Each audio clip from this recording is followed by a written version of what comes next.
Comenzó a las 8 en punto la conferencia de prensa a la que han llamado los abogados Coello, Javier Coello Trejo y Javier Coello Suart. Van a aportar información en torno a Emilio Lozoya, a quien defienden, representan en estos momentos. Y bueno, vamos a escuchar qué es lo que está diciendo. Está hablando don Javier Coello Trejo, subsecretario de Industria y Comercio de la Secretaría de Economía. Tampoco se ha llamado a declarar a la directora del Instituto de Administración y Avalúos de Bienes Nacionales, ya que según el Ministerio Público de la Federación, los avalúos fueron incorrectos. Y si se citan a la directora del INABIN, deberían también citar al jefe directo de esta institución, que es el licenciado Luis Videgaray Caso, entonces secretario de Hacienda y Crédito Público. Y sin imputar a nadie, debe citarse al expresidente de México, Enrique Peña Nieto, para que como testigo declare qué instrucciones le giró a los funcionarios para poner en práctica y cumplir con sus instrucciones comprometidas en el Pacto por México. Lo que sí les aseguro es que utilizaré todos los medios legales a los que tenga alcance para que se llegue a la verdad. En conclusión, la lógica de la adquisición de agronitrogenados era darle valor agregado al gas, que al convertirse en amoníaco triplica su valor, y una vez que es convertido en fertilizantes nitrogenados, como la urea, puede llegar a multiplicar por 4 el valor del insumo original. El valor estimado de producción, dado los precios que existían en ese momento para la urea, implicaba llegar a tener ventas anuales del orden de los 400 millones de dólares. Seguramente ustedes se preguntarán, ¿por qué motivo la planta no funcionó? ¿Por qué no se le dio la continuidad? Es muy sencillo. ¿Quiénes sustituyeron a Emilio Lozoya? Suspendieron el proyecto de rehabilitación casi 6 meses y posteriormente, cuando lo quisieron echar a andar, la producción del gas había descendido y no había gas para continuar con la cadena de valor. En el caso de la planta de fertilizantes que se adquirió en el complejo petroquímico de Pajaritos, existen testimonios en el sentido que las 2 plantas de urea, cada una con capacidad de producción de 1.500.000 toneladas por día, ya se encuentran rehabilitadas y listas para operar. De hecho, se realizaron corridas de pruebas durante los meses de mayo y junio del 2018 y operaron durante algunos días, cesando dicha operación por la falta de materia prima, que es el gas natural. Igualmente, las autoridades del sector determinaron que a partir del 2016 el complejo petroquímico Cozolacaque estuviera en el último lugar en el orden de prelación para el suministro de gas natural. Todo esto, obviamente, es responsabilidad directa de la Secretaría de Hacienda y Crédito Público, toda vez que no se invirtieron los recursos para poder obtener la producción de gas natural, al haber drenado a través de impuestos, aprovechamientos y otro tipo de manejos la Tesorería de Petróleos Mexicanos al pasar los recursos hacia la Tesorería de la Federación. El licenciado Lozoya, desde el 2017, ha venido siendo objeto de una campaña pública de defenestración. Ante los medios de comunicación ha sido acusado, juzgado y condenado sin pruebas o evidencia por hechos de los cuales él no es responsable. Como les comenté al principio de esta conferencia, hay muchos temas que en los siguientes días se irán explicando, pero les digo con toda claridad y firmeza, si quieren realmente encontrar y castigar a los culpables, no es el licenciado Emilio Lozoya al que tienen que voltear a ver. Muchas gracias. Uy. Bueno, Javier Coello Trejo, Miriam. Así es. Lo que dice es, si quieren investigar, La línea directa es Luis Videgaray Caso, quien era el entonces secretario de Hacienda y Crédito Público, por varios motivos. Uno, un instituto que depende de él, INABIM, realizó el avalúo de esta planta de agroquímicos. Número dos, de ahí salieron los recursos para pagar buena parte de esa transacción económica. Además, ya una vez que se compra esta planta, no se echa a andar de manera inmediata y se cobran, por lo que deja a entender el abogado, es que se estuvieron cobrando impuestos y aprovechamientos a esta planta, no lo que se estaba produciendo o lo poco que se producía de esta planta. Bueno, ¿va a responder preguntas, Javier Cuello Trejo? Vienen las preguntas. Vamos a escuchar, regresamos ahí. Regresamos a Casa Lama. ¿Cómo entonces se explica usted el pago de Altos Hornos a Emilio Lozoya? Hubo por ahí también, se habla de una cantidad que se le pagó a Altos Hornos de México, 475 millones de dólares. ¿En qué consistió este pago a AMSA? Y bueno, ¿podría usted explicarnos en qué consiste específicamente, entre tantos datos, la acusación que formuló la Fiscalía y la Unidad de Inteligencia Financiera contra el señor Lozoya? Bueno. Buenos días, Arturo Ángel de Animal Político. Es un hecho conocido que el licenciado Trejo y el licenciado Suart son defensores de Emilio Lozoya. Hoy la conferencia es para eso. Pero hoy se documenta y se publica por Quinto Elemento y por Animal Político que actualmente ustedes dos son apoderados legales del fiscal general de la Nación, Alejandro Gertz Manero. Lo son desde hace 4 años por un caso muy personal del hoy fiscal, y es un hecho público que, bueno, los funcionarios consideraron que no les genera ningún tipo de conflicto de interés. Sin embargo, yo quisiera preguntarles a ustedes qué mensaje se le puede dar a la sociedad, sobre todo porque hace 2 meses también el licenciado Cuello Suart acudió a la Procuraduría Capitalina a declarar en calidad de testigo en un caso a petición de Alejandro Gertz. Hoy ustedes son partes enfrentadas, ustedes acaban de hacer cuestionamientos a la Fiscalía, pero ¿qué mensaje se le puede dar a la sociedad, más allá del tema jurídico, de que pues puede haber un caso absolutamente imparcial, central, pues que no va a haber nada, cuando evidentemente hay una relación que, insisto, la opinión pública no conocía hasta ahora, y si no considera necesario que haya que romper esos vínculos legales con su contraparte ahora, en el caso de Lozoya, aun cuando sean casos distintos? Pues gracias. Gracias, buen día. Jorge Sánchez, de Enfoque Noticias. Bueno, licenciado, por lo visto van a recibir un número de preguntas y después responderán los abogados. Coello está representando, defendiendo en este momento el despacho Javier Cuello Trejo a Alejandro Gertz. A ver, perdón, Miriam, ahí está hablando ya el abogado Cuello.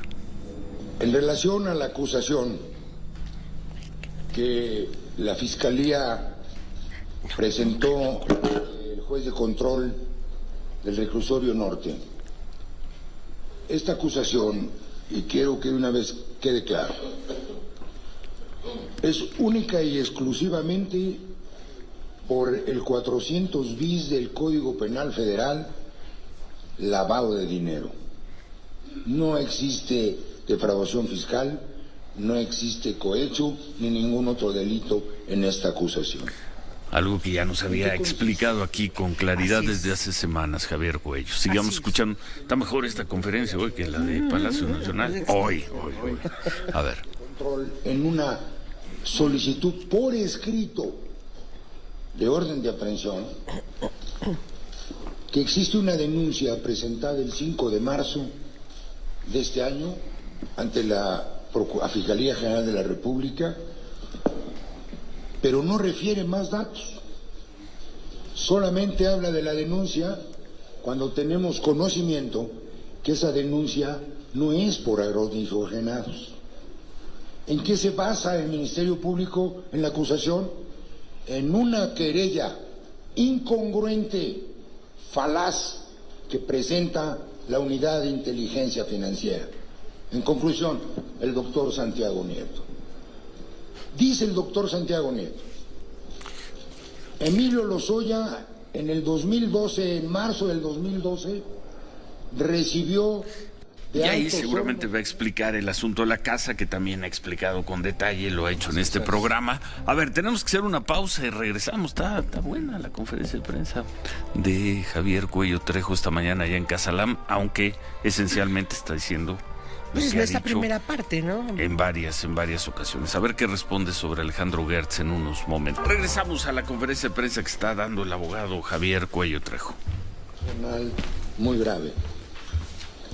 Su hermano mayor, el ilustre abogado Federico Gertz Manero, presidente que fue presidente de la Barra de Abogados, se encontraba en una situación lamentable a raíz de que su concubina lo tenía propiamente secuestrado en una casa en condiciones muy deplorables y propiamente lo estaban matando lentamente. Con mucho gusto, como debe ser la función de un abogado y más amigo, intervenimos en el asunto, presentamos las denuncias, rescatamos al señor, ¿sí? Acusamos a la señora de homicidio. ¿Por qué? Porque desgraciadamente, por más que se pudo, que el doctor quiso que su hermano se salvara, falleció. ¿Qué pasó? Obviamente, y que me perdone el señor gobernador del Estado de México, la señora concubina del doctor, del licenciado Federico, es la abuela de la esposa del gobernador del Estado de México. Obviamente, el gobernador, pues, creo yo, intervino y la Procuraduría General de Justicia del Distrito Federal, después de que se había avanzado en toda la integración de la carpeta de la averiguación, determinó, pues ilegalmente, mandó a llamar a mi hijo aquí presente, el subprocurador Montes de Oca, y trató de que esto se arreglara con dinero. Obviamente lo mandamos por un tubo, con todo respeto. Es cuando el doctor Gertz me dice, hay que impugnar, impugnamos el no ejercicio, lo confirmaron, nos fuimos al amparo, ganamos el amparo y el doctor Gertz me pidió que ya no interviniera yo, que él iba a ver eso ya personalmente.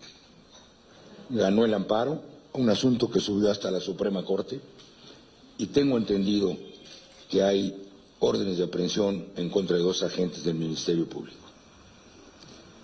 Eso, mi amigo, no causa ningún conflicto de interés. En el libre ejercicio de mi profesión, yo puedo ser contratado para actuar conforme a derecho. Respeto mucho al doctor Gertz. Sí fui, y si él me pide, seguiré siendo su apoderado. Sigue vigente el poder. Pero entonces, ¿cuál es el conflicto de intereses? A ver, amigo, imagínese usted si yo tuviera que renunciar a todos los asuntos que llevo en la Fiscalía General de la Nación porque el doctor Gertz es mi amigo o soy su apoderado. No, mi amigo, no existe ningún conflicto de intereses. Y quiero ser muy claro, no me enfrento contra el fiscal, me enfrento contra las injusticias del Ministerio Público de la Federación, jurídicamente, en el campo legal. Y le voy a decir otra cosa. Hay veces que uno se enfrenta al Ministerio Público en una audiencia. Nos damos hasta con la cubeta jurídicamente. Y después nos vamos a comer. Esto no es de pleito personal. Esto es un pleito jurídico. Es un litigio. Yo no veo ningún conflicto de intereses. Respeto mucho al doctor Gertz. Sé que es un gran abogado, que en esta contienda nos vamos a enfrentar jurídicamente, es otra cosa. ¿Está contestada su pregunta? Pues parece que sí, ¿no, Miriam? Pues yo creo que ya le dejó muy claro. ¿O qué? Pues es jurídico. ¿O qué trae? ¿O qué trae? Sí, sí. ¿O qué pasa, no? Creo que dejó muy claro el caso por el cual intervino y apoyó al doctor Gertz Manero. Lo lleva a que ya hay una orden de aprehensión, intervino en la Suprema Corte, involucra a la suegra del actual gobernador del Estado de México. Él consideró que era necesario llegar a este extremo de darle especificación cuál caso trató con el fiscal general de la República, y por lo que dice el trato sigue vigente como su apoderado legal. ¿Es conflicto o no de interés? Él como abogado dice que no. Hay quien considerara que sí, que quisiera jugar el conflicto de interés para el fiscal general de la República, en todo caso como servidor público. Buenos días, Macho Torrio de la revista Proceso. Respecto a los sobornos, no solo están los de 2012, si mal no entiendo, también hubo sobornos de AMSA que se pagaron a través de la estructura offshore de la empresa Odebrecht. Y estos sí coinciden con la compraventa de agronitrogenados. Entonces quisiera una aclaración al respecto. Segundo, usted ha venido repitiendo a lo largo de todo el mes de junio que citaría a comparecer a Enrique Peña Nieto, a Luis Videgaray. Entendemos la estrategia de defensa, pero para comprársela, digamos, necesitaríamos evidencias. ¿Usted cuenta con evidencias? ¿Estaría dispuesto a exhibir pruebas contra el expresidente Peña Nieto o Luis Videgaray? Gracias. Voy, ustedes me permiten que mi hijo conteste las primeras y yo contesto la de él. Toma la palabra Javier Cuello Suart. Respecto a cuándo tendríamos la oportunidad nosotros de citar ante la Fiscalía General de la República, no solamente al expresidente de la República y al secretario de Hacienda, sino a todos aquellos testigos que creamos que puedan aportar datos a favor de la defensa del señor Emilio Lozoya. Quiero referirles que tenemos oportunidad en este momento, porque así lo señala la ley de amparo, de poder citar testigos en ese juicio de amparo que se presentó en contra de esta orden de aprehensión. Entonces estamos evaluando precisamente que se citen estas personas para que se lleve a cabo la toma de sus declaraciones y que informen precisamente qué conocimiento y qué instrucción dieron cada quien en el ámbito de sus facultades en ese momento para el asunto de agronitrogenados. No sé si fui claro respecto a esto. Tenemos una temporalidad que nos refiere a la ley de amparo. No podríamos hacerlo ante la Fiscalía porque todavía el procedimiento no se ha aperturado, sino que hasta en tanto se resuelve el juicio de amparo. Tenemos audiencia constitucional el 11 de julio de este año y tendremos que llevar a cabo esas declaraciones precisamente o ese ofertamiento de pruebas hasta el 11 de julio de este año. Sí, la ley de amparo refiere que uno puede ofrecer diversas pruebas dentro de ese juicio de amparo si no tuvo uno la oportunidad de ofrecerlas en la etapa inicial como en ese. Bueno, pues regresamos a la conferencia. Ciro, por ahí han estado haciéndole pues creo que es el momento para aprovechar y preguntar varias cosas. Incluso Javier Cuello Suart ha confirmado que efectivamente fue citado en algún momento, o mejor dicho, acudió a la Procuraduría de la Ciudad de México en calidad de testigo. Ahora vemos un resumen, Miriam, de lo que se ha seguido preguntando en la conferencia. ¿Tienes ese dato? Sí, están. Ahorita justamente estaba respondiendo Javier Cuello Trejo, en donde le decían que hay indicios de otros sobornos que habría recibido Emilio Lozoya y que vendrían de cuentas de Odebrecht. A ver, vamos a escuchar. El juez la aceptó, declaró el dueño de Secapan, acreditó por qué le habían depositado el dinero, quién se lo había depositado. ¿Sí? Eso está en la Fiscalía.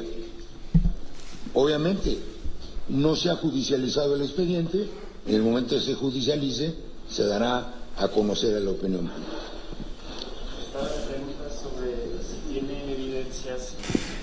La pregunta es si tiene evidencias y si las puede presentar en contra de Enrique Peña Nieto o Luis Videgaray sobre acciones irregulares, tanto en el caso de agronitrogenados como Fertinal. A ver, mire, creo que fui muy claro en la exposición que les leí. Acuérdese usted que en materia penal, antes la prueba reina era la confesional, pero después de que inventaron que se daban tehuacanazos, esa prueba desapareció. Es un indicio. La prueba reina es la prueba circunstancial.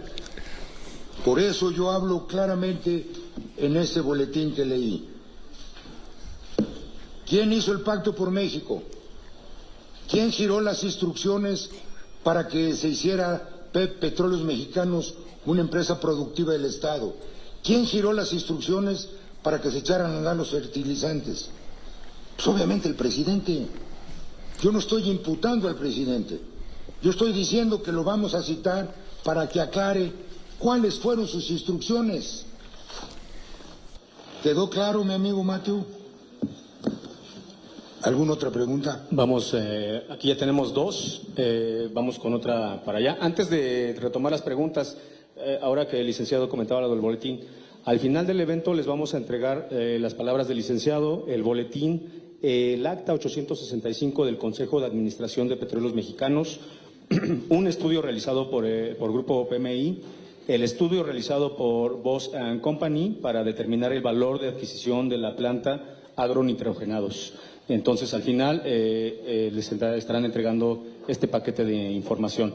Entonces, vamos con usted y otra por allá. Si inicias, por favor.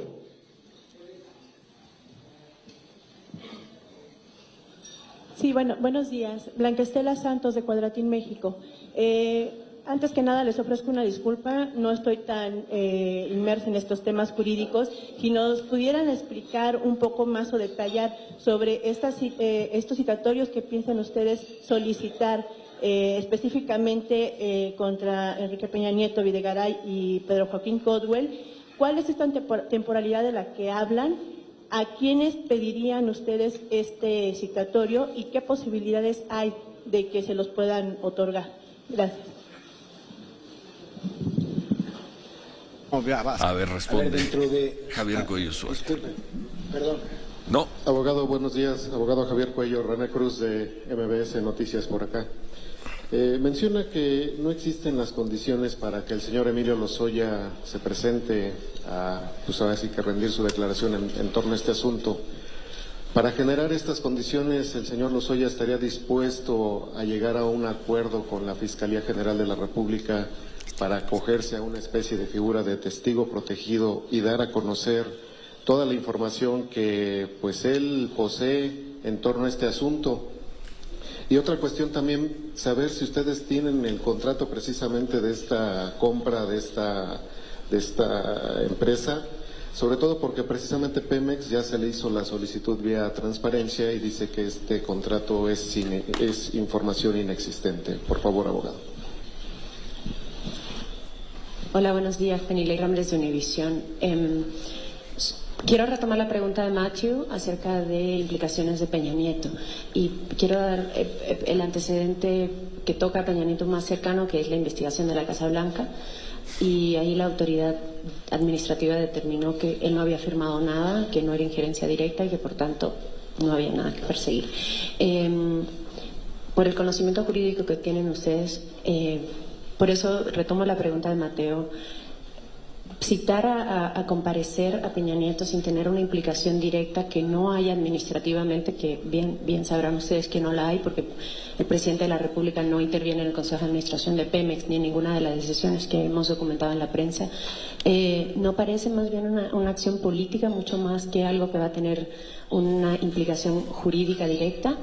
Y para seguir con el tema de Peña Nieto, acerca de lo que publicó el Universal la semana pasada, acerca de una presunta carta ante la SEC que sí involucraría a Peña Nieto con algo que sería mucho más directo, como la recepción de dinero, ¿hay algún mecanismo legal que exista o que ustedes pretendan usar en México para atraer parte de esa supuesta investigación a la investigación mexicana, que sí sería una implicación mucho más directa al expresidente?